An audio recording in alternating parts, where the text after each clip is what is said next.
This is Orange Nation Overtime with Steve Infanti and Paulie Sibilia. Welcome into Orange Nation Overtime, everybody. Alongside Paulie Sibilia, I'm Steve Infanti. We have made it to week 2 of the show. Survived the first week, and SU basketball, Paulie, didn't just survive Drexel down in Philly on Saturday. They very much thrived in that second half. 5-point game at the break, got badly out-rebounded in the first half, and then they found another gear in that second half defensively. Drexel couldn't get a shot up, couldn't get a good shot up, ended up shooting 20% in the second half, and even that was generous as they made a couple of shots in the final couple of minutes. 18 points in the second half, 1 3-pointer. There was a switch flipped, and I said this on our show that last year's team probably would have stayed close with this game. This year's team was not having it. Yeah, and I think it's a very encouraging sign. And keep in mind, too, that they're doing this without JJ right now. And Kyan Anthony's making the most of those extra minutes. He was fantastic again, 18 points against Drexel. He's averaging about 18 points per game in these first 3. And they're doing this without JJ. They're doing this without Nate Kings making a lot of threes. Kings has done other things, had 9 rebounds. That's a career high against Drexel. But it's refreshing to see a team that they're not completely whole at the moment. And, you know, even with Nate King's not making shots, they have plenty of ways to score. They have plenty of ways that they can go about beating you. Yeah, and I've seen stats, Steve, and there's a stat for everything, and I don't know what it is in college basketball, but Nate King's defensive WAR is number 1 on the team. If you're going by the baseball stat guide, like he's been great everywhere but where everybody thought he was going to be great. So that's a difference on this team, too. If he's not doing what he's known for, the defense travels. Yeah, and you've got guys like Bryce Zephyr coming in and making an impact. Sadiq White off the bench.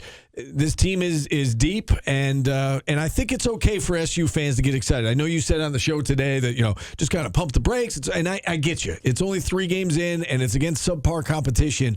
But I think it's okay for SU fans to feel good about what they've seen to this point. Well, there's nothing to feel bad about. I'm just saying, yeah, don't be writing them into the tournament yet. Let's see how it translates, because this is different scheduling than we've seen in the past for Syracuse University.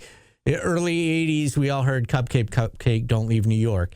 Now this is really been cupcakes. Yeah, and you're right. There was that transition from cupcakes, don't leave New York, to, all right, let's get the teams that we think are going to win their conferences, like Colgate's going to win the Patriots. Right here, yeah. Exactly, and that doesn't help your resume as much with the current system of this net ranking as going out and just steamrolling some lesser competition. It helps your efficiency numbers, which is a way to manipulate the net. And we've seen other conferences do this, and now there's been a shift toward that, and Syracuse has been executing that very well. Just to give you some numbers, they're up 20 spots in KenPom from 68 to 48. Bartorvik has them 54th in the country. Syracuse has jumped to 38th. Evan Miyakawa, who's been on the show quite a bit, and they've got the 21st best defense in the country. Right now they're leading the country in fewest points allowed, 46.7 points per game. Pretty good. It is pretty good. And again, I know the competition. A couple other stats to pass along. Syracuse had 3 games all of last year where they forced 15 or more turnovers. They've done it in all 3 games so far this season. 3 games last year of 9 or more steals. They've done it in all 3 games. So again, I know it's early. I know that they haven't really played anybody yet, but there is a lot to like from these first 3 games. We did have Mike McAllister on the show. We have him on every Monday at 12:30 on the Orange Nation radio show. We're going to play that interview for you right now, and we started him off by asking for his takeaways from that win over Drexel on Saturday. It felt to me like a team that was rusty from a week off, and that once they kind of got back into rhythm, they were the same team that we saw in the first 2 games, just for a half instead of for a whole game. That's kind of the way it felt to me.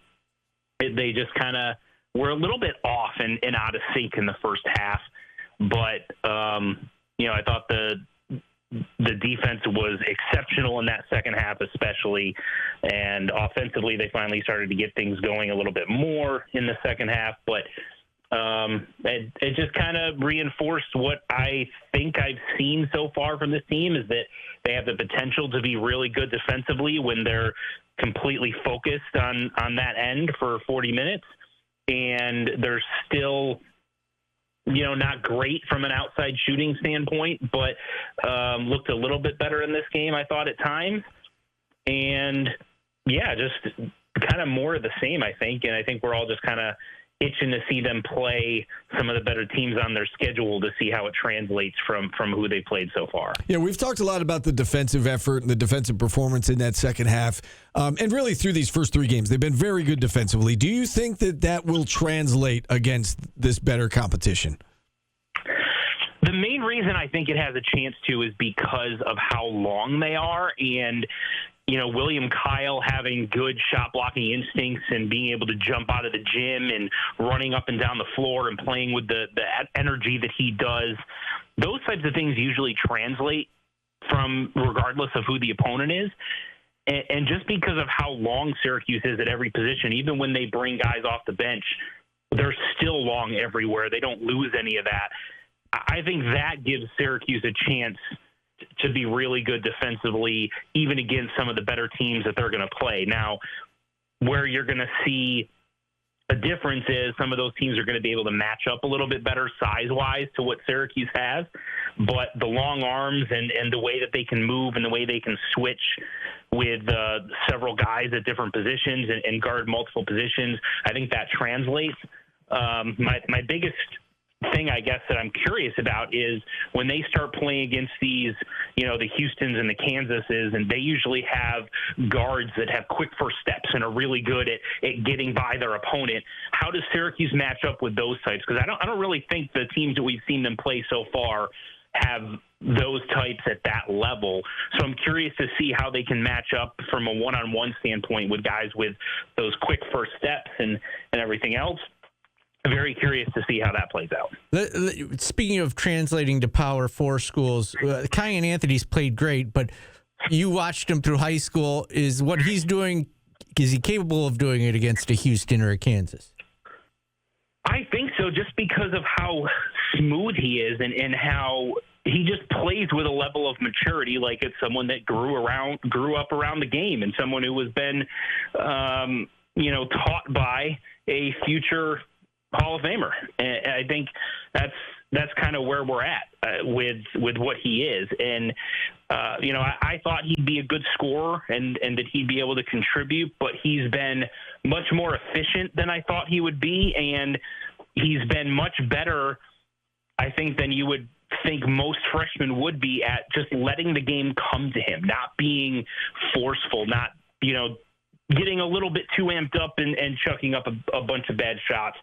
He's been really good at staying within what they're trying to run, taking the shots as they come, but not forcing anything, playing team basketball. He's shown kind of a veteran grit and sort of a veteran maturity from that standpoint that I didn't expect him to have right away. That's been the most impressive thing for me as far as what he's been through the first three games. And they've been doing this without JJ, and obviously Kyan's getting more minutes because JJ isn't there. When he comes back, how do you think that changes things with Kyan? If he keeps playing well, they're going to have to continue to find him more minutes. Does he chew into Nate Kings' minutes a little bit? How do you see that situation playing itself out?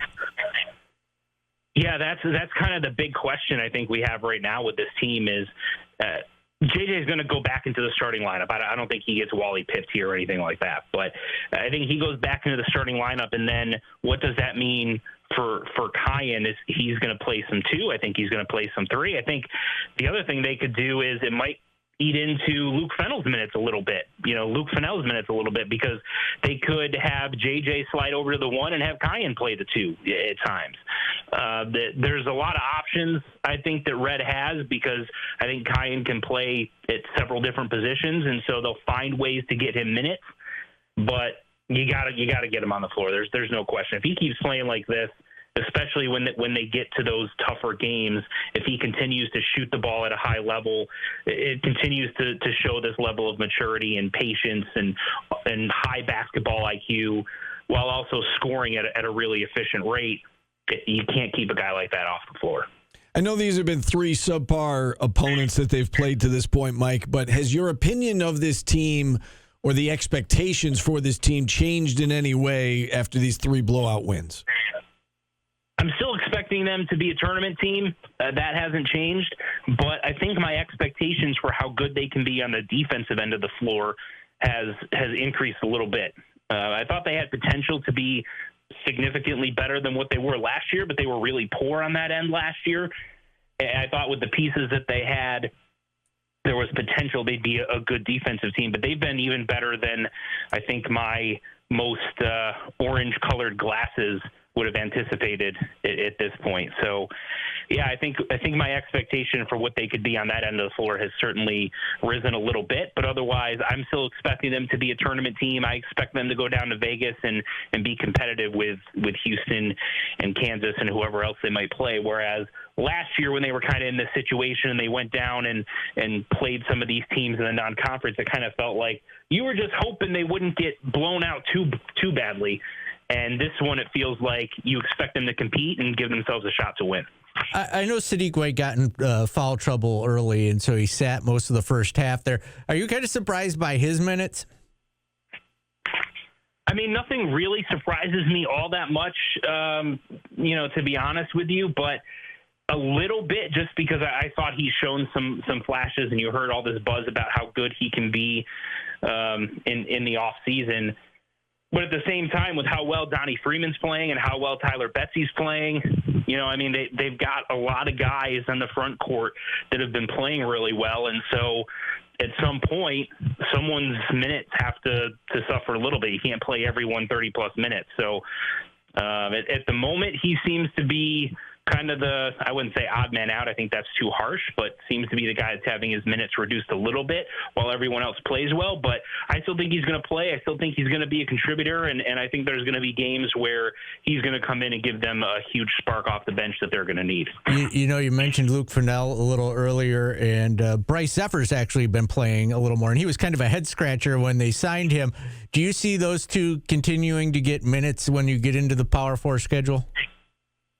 They'll still get some, yeah. I don't know that maybe as much as what we've seen. My expectation is that Red's going to, shrink the rotation a little bit, just because that's typically what happens. Now, it's entirely possible that he might not. That's just kind of my expectation based on what coaches typically do. He might not. He might keep playing these guys, and if they keep playing well, then that allows him to keep guys fresh, which is obviously a good thing.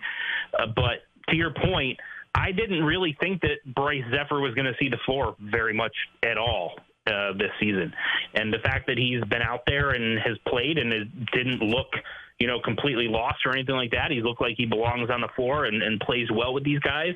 I think that's good in case you get into situations later in the season where you've got foul trouble or, a couple of guys, someone goes down. I mean, right now, JJ's out of the lineup, right, because he's hurt. So what if you have a situation in the middle of the conference play where someone misses a couple of games and then you get someone else with foul trouble? Well, now you've got a guy like Bryce Zephyr that can come in. You feel like, he can at least come in and keep you in games and play well without you having this huge drop off.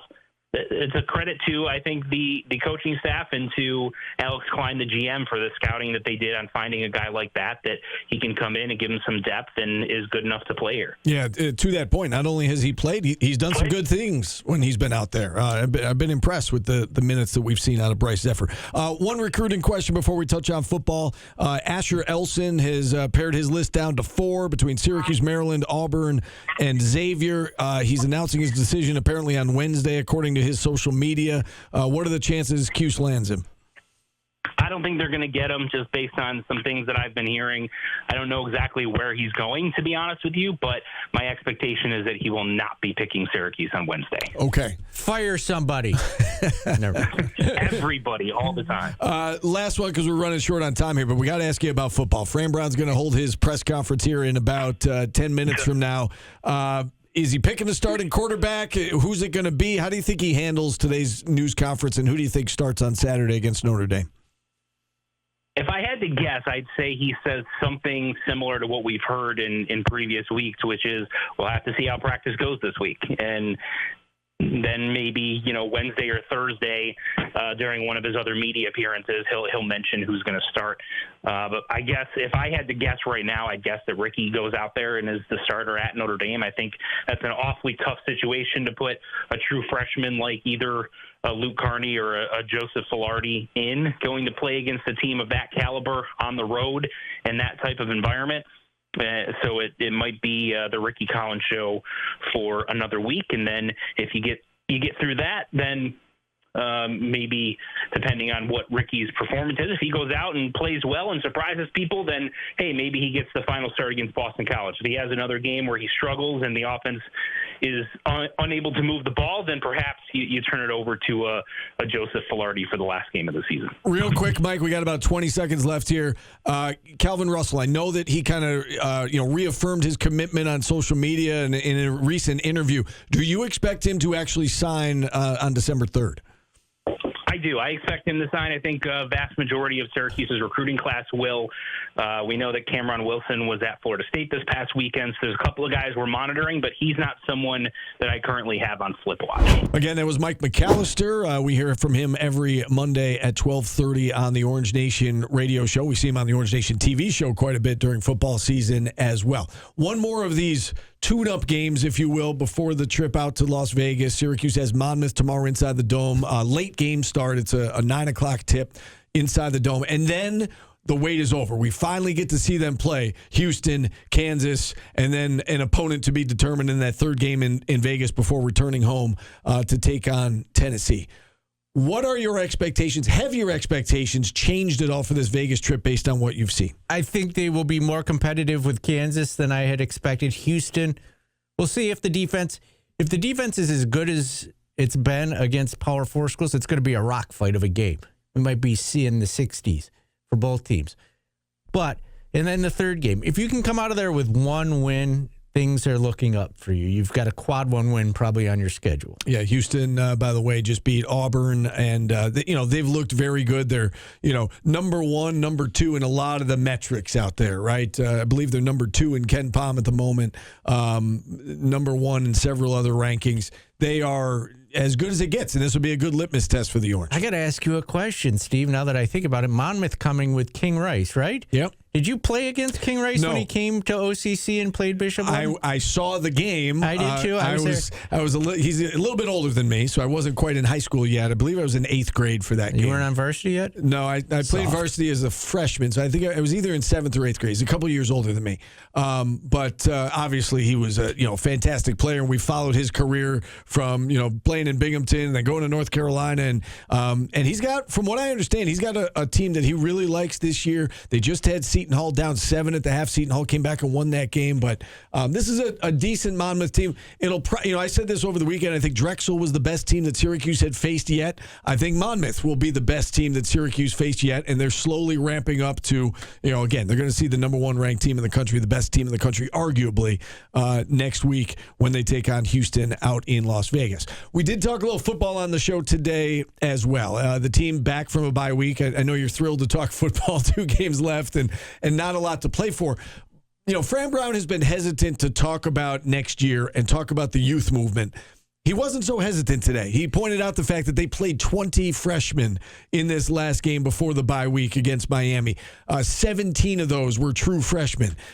He's made no mistake about it right now that they are looking to get these guys time and looking ahead to next year. Yeah, he also made a pretty bold statement where he hasn't said who the starting quarterback was going to be. It was going to be a competition, and he came out and said, hey, Filardi's our guy this week, it looks like, and he said it sucks to say that, but Filardi's our guy. And if you're wondering about his reasoning behind that, we're going to play some of the sound for you right now. Fran Brown does his weekly press conference every Monday afternoon. It was actually our Maddie Mustin who asked the question about the quarterbacks. We'll play that response for you right now. Here's what Fran Brown had to say about the QB situation. Yeah, I mean, it's going to be like Joe's going to play this week. Like, Joe's a guy to go in that quarterback, and I'm thinking Luke could probably get some time this week also, Joe and Luke, and then the last week we'll figure out the best way for us due to the fact of I want Luke to be able to redshirt So like Luke may play this week or he may play next week. Not really sure, but it seems like Joe right now. We'll find out because today is the first we get to practice again, right? But last week was kind of Saturday was when everyone was there, all of the guys. So we'll see how it goes today. But I feel like Joe should go in because of being able to go down and put some points on the board. First time we had a touchdown in some weeks. So, I mean, it sucks saying that, but yeah, so I feel like Joe. That was Fran Brown from his weekly press conference today. He also mentioned during the press conference today, Paulie, he was asked if Jeff Nixon and Elijah Robinson would be back next year as coordinators, and without skipping a beat, he said that they will be back. And the reason that was even a question is earlier in the exchange and earlier in the press conference, he said that there will be some changes in the offseason. Didn't get into what those changes are. Obviously, he's very close with both Elijah Robinson and Jeff Nixon. And I think he said what we would expect him to say, which is they'll be back. Now, if they're not back, it sounds like it'll be, on their decision, not his decision if they were to get another job. But it sounds like he wants to bring those guys back. Yeah, and I think you can't judge anything that's happened on offense after the quarterback injury, and the defense for both years has been young. Yeah. And the defense was affected by the injury at quarterback. Like, I think you do have to take that into account. I don't know what the time of possession is for Syracuse's opponents, but the defense has been on the field a lot. And we've seen the same situation kind of play itself out. Defense gets off to a good start, and then they kind of get worn down the longer they're on the field. And so, again, and that's not saying that they're not to blame for some of this long losing streak as well, but I think the losing Steve Angeli has affected this team. There's been a trickle-down effect really through all three phases. It'd be like doing this show without me, Steve. It just wouldn't be the same. And capable of continuing at a winning level. It just wouldn't be the same. I have done this show with a lot of other people. Not the Orange Nation Overtime. Yeah, and it's lost every time. Losing seasons. All right. Last week, you provided us with some really interesting This has nuggets. become a thing, huh? Apparently, it has, because you said you've got another one for us. If I had to tell you, this cartoon was known as Jasper and Jinx before it originally aired, but they learned that the name Jinx was trademarked. What cartoon would it have been, Steve? The first thing that popped into my head was, for some reason, Casper the Friendly Ghost. Tom and Jerry. Really? Yeah.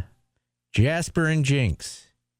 They had to change the name because Johnny Jinx had already been copyrighted. So there you go. Which one was which? I don't know, Steve. Don't do follow-ups. As soon as we end this, I'm Googling it. No follow-up questions for me.